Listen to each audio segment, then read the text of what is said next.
Welcome to your law बडी। आज हम समझेंगे सेक्शन 319 और 320 ऑफ द बीएनएसएस 2023 जो बात करते हैं विटनेस के अटेंडेंस को डिस्पेंस करने और कमीशन इशू करने के रूल्स के बारे में। तो चलिए शुरू करते हैं।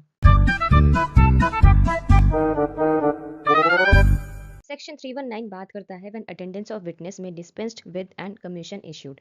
सब सेक्शन 1 कहता है कि अगर कोर्ट या मजिस्ट्रेट को लगता है कि किसी विटनेस का एग्जामिनेशन जस्टिस के लिए ज़रूरी है, लेकिन उस विटनेस को कोर्ट में बुलाना अनरीजनेबल डिले, ज़्यादा खर्चा या इनकन्वीनियंस क्रिएट करेगा, तो कोर्ट उस विटनेस की पर्सनल अटेंडेंस को डिस्पेंस कर सकता है और उसके लिए कमीशन इशू कर सकता है, जिसमें विटनेस को वहाँ ही एग्जामाइन किया जाता है कोर्ट के थ्रू ऑथराइज्ड पर्सन के जरिए।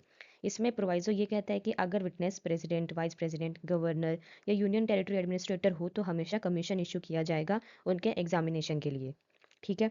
सब सेक्शन 2 कहता है कि जब प्रोसिक्यूशन के विटनेस के लिए कमीशन इशू होता है तो कोर्ट प्रोसिक्यूशन को डायरेक्ट कर सकती है कि वो एक्यूज का रीजनेबल एक्सपेंसेस यानी कि इंक्लूडिंग एडवोकेट फीस पे करे। Moving to section 320 which talks about commission to whom to be issued. Sub section 1 कहता है कि अगर विटनेस भारत के अंदर है और बीएनएसएस अप्लाई होती है तो commission chief judicial magistrate CJM को इशू होगा जिसके जुरिस्डिक्शन में विटनेस रहता है।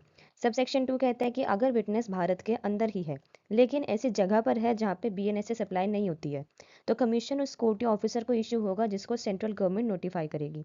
सब सेक्शन 3 कहता है कि अगर विटनेस भारत के बाहर है और सेंट्रल गवर्नमेंट ने उस फॉरेन गवर्नमेंट के साथ अरेंजमेंट किया हुआ है तो कमीशन उसी फॉर्म में इशू होगा और उस कोर्ट या ऑफिसर को भेजा जाएगा जिसको सेंट्रल गवर्नमेंट नोटिफाई करेगी।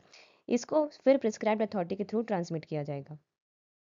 So this was all about section 319 and 320 of BNSS 2023. If you found this video useful, do not forget to like, share and subscribe your law buddy for more such legal content. Thank you.